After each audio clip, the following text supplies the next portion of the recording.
All ফ্রেন্ডদের বলছি তোমরা কেমন আছো, শুভ সকাল, গুড মর্নিং। দেখো আজকে ইলিশ মাছের মাথা দিয়ে কচুর শাক হবে আর পাবদা মাছ করব। কিছু কিছু তোমাদেরকে দেখাবো, তোমরা দেখতে থাকো।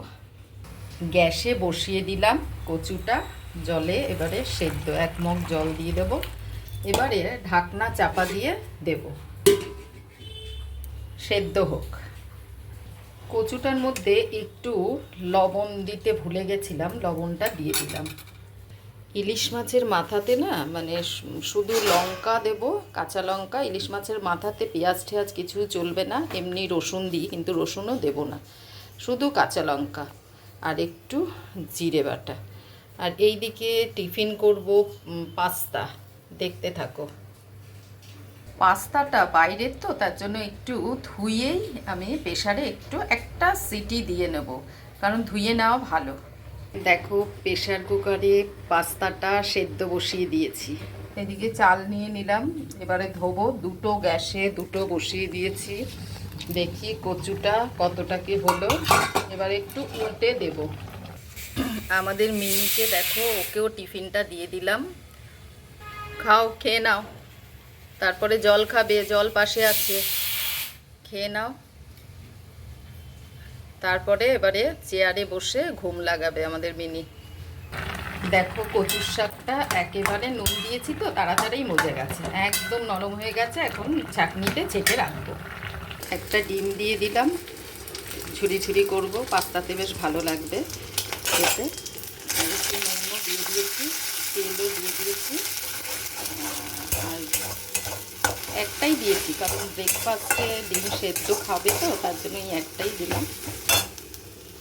এই গাজর আর বিনসটা না আজকে দেবো না, মেয়ে বললো খাবে না, তাই এত করে হবে না। মানে আমি এই যে পাস্তা সেদ্ধ আর ডিমটা পেঁয়াজ লঙ্কা দিয়ে করব আজকে, আর সবজিটা দেব না।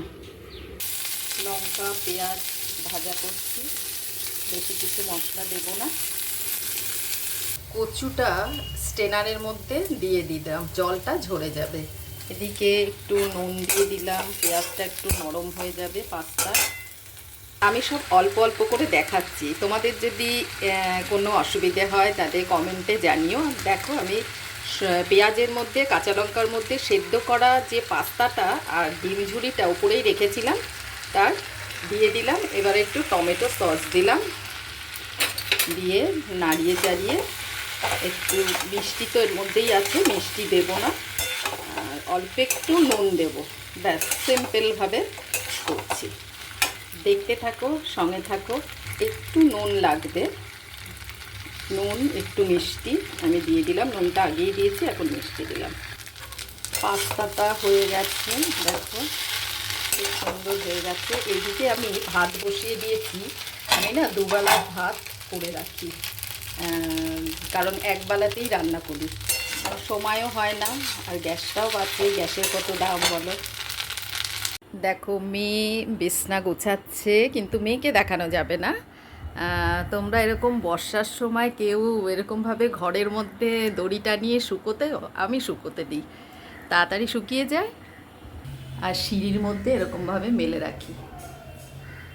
কড়াইটা বসিয়ে দিলাম, এবারে ইলিশ মাছের মাথা দিয়ে কচুর শাক হবে। একটা গান আছে জানো তো, ইলিশ মাছের মাথা দিয়ে কচুর শাকের। এবারে সর্ষের তেল দিয়ে করব, সিম্পল। কাঁচা লঙ্কা আর মৌরি আর পাঁচফোড়ন। পাঁচফোড়ন যদি না দিয়ে, আজকে ভাবছি কালো জিরে আর মৌরি দেবো ফোড়নটা, তাহলে একটু স্মেলটাও ভালো আসে। মধ্যে নুন আর হলুদ দিয়ে দিলাম, এবারে মাথাগুলো দেব। আসলে না আমি মাখাতে ভুলে গেছিলাম, এখন দিয়ে দিলাম। একটু মাছের তেলও ছিল, ইলিশ মাছের তেল। এবার ভাজা ভাজা হয়ে গেলে ফোড়নটা দেব। সহজ পদ্ধতি, আমার থেকে শিখবে। কে কে এরকম সহজ পদ্ধতিতে রান্না করো? দুবেলার ভাত আমি করে রাখি, কারণ দেখো আমি তো ঘরে কাজ করি, বাইরে কাজ করি, চাকরি করতে যেতে হয়, কি করব বলো, কিছু করার নেই। ইলিশ মাছ ভাজাটা দেখো আমাদের হয়ে গেছে। মাথাটা উঠিয়ে রেখেছি। এবারে শুকনো লঙ্কা ফোড়ন দেব। শুকনো লঙ্কা দিয়ে দিলাম, 5 ফোড়ন দিলাম। এটার মধ্যে মৌরিটা অনেকটা বেশি করে দেওয়া আছে। শুকনো লঙ্কাটা বেটে রেখেছি, এবারে আমি দেব।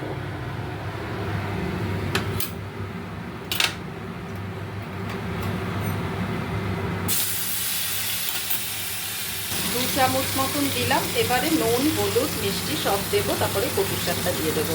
হলুদটা আগেই দিয়ে দিয়েছি, নুন দিলাম, পরে মিষ্টিটা দেব। বেশি কিছু মশলা দিলাম না। হলুদ দিয়ে দিয়েছি, 5 ফোড়ন, শুকনো লঙ্কা ফোড়নে দিলাম। এবারে নেড়ে চেড়ে ভালো করে ঢাকা দেব। এবারে মাথাগুলো দিয়ে দিচ্ছি ইলিশ মাছের। আর এইদিকে দেখো গুড় দেব। চিনিটা একটু কম খাই না বলতে গেলে, খুবই কম। যখন শেষ হয়ে যায় গুড়টা তখন তো চিনিটা একটু দিতে হয় রান্নাতে। এছাড়া গুড়টাই আমি বেশি দিই, কারণ চিনিটা যে অ্যাসিডটা দিয়ে তৈরি হয় না, ওইটা নাকি ভালো না খাওয়ার শুনেছি। এখন জানি না সত্যি মিথ্যা, খাওয়াটা নাকি ভালো না চিনি। আর দিলাম, আর গরম মাড় দেব, দিয়ে চাদর ভেজাবো। এবার এই ভাতের মাড়ে জামা কাপড়গুলো দেখো, জামা কাপড় না, এটা চাদর। আমি মেনলি চাদরটাই ভেজাই, জামা কাপড় না। এই মেশিনে দিয়ে দেবো এবারে। তো ভেজানো হয়ে গেছে, মেশিনে দেব। তোমরা এরকম কারা কারা মানে এইরকম আমার মতন করো, কমেন্টে জানিও। পাবদা মাছটা আমি নুন হলুদ দিয়ে মাখিয়ে রেখে দিয়েছিলাম 1 ঘন্টা আগে। তারপরে আমি ডলছি। আমার এই যন্ত্রটা দিয়ে ভালো করে পরিষ্কার না করলে নোংরা থাকবে, এটা ভালো লাগে না, খেতেও ঘেন্না লাগে। এই জন্য আমি কোনো রান্নার লোক কিরমভাবে কি করবে, আমার নিজের হাতে আমি মাছ ধুই। দেখো এই মাছগুলো ধুইনি, মানে গাগুলো পরিষ্কার করেছি, ভীষণ ময়লা থাকে।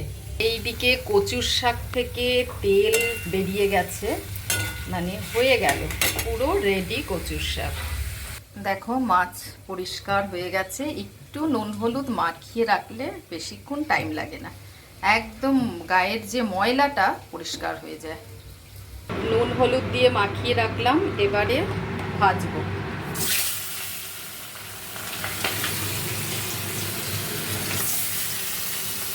এর শরীরটা না ভালো না, তাই নাশপাতি আর পেয়ারাটা ওকে কেটে দেব।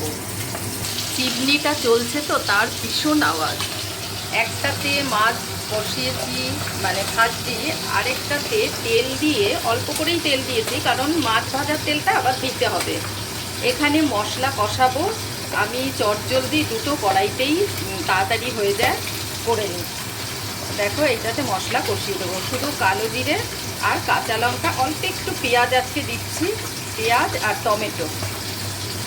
কালো জিরে ফোড়ন দিলাম, এই মশলাটা দেবো, অল্প একটু পেঁয়াজ, কাঁচা লঙ্কা আর টমেটো।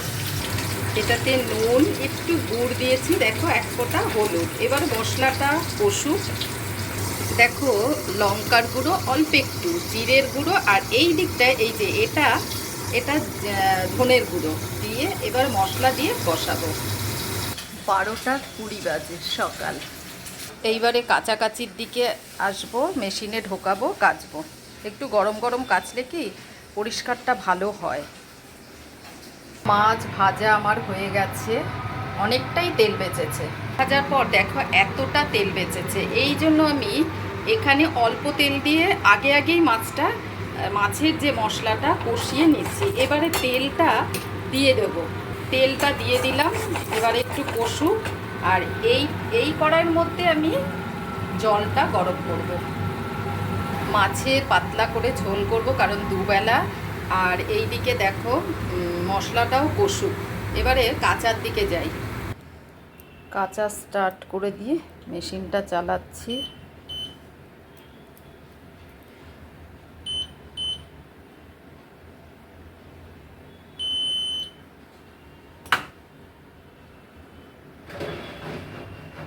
আমাদের মিনি দেখো ব্রেকফাস্ট খেয়ে কি সুন্দর ঘুমিয়ে পড়েছে।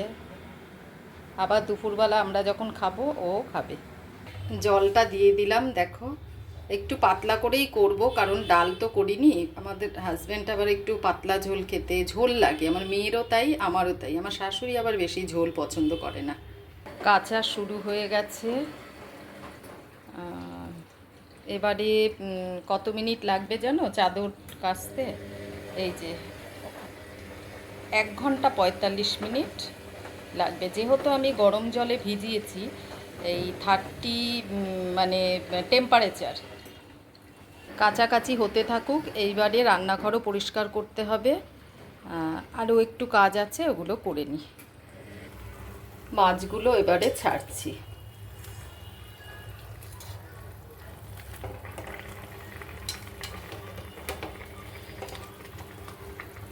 পাবদা মাছের ঝোলটা আমার হয়ে গেছে, এবারে নামিয়ে রাখবো। আমার এই ভিডিওটা যদি তোমাদের ভালো লেগে থাকে প্লিজ কমেন্ট শেয়ার করতে ভুলো না। অনেকটাই লেন্দি হয়ে যাচ্ছে, এবারে এখানে আমি স্টপ করছি। প্লিজ টুমকির পাশে থেকো, এইভাবে সাপোর্ট করো। আজকে এই পর্যন্ত। Good afternoon. মর্নিং থেকে শুরু করিয়েছিলাম আর নুনে গিয়ে শেষ হলো আফটারনুনে। ঠিক আছে, অনেকটাই ব্লগটা বড় হয়ে যাচ্ছে, তোমরা দেখতে থাকো, পাশে থেকো। পাবদা মাছের ঝোল রেডি।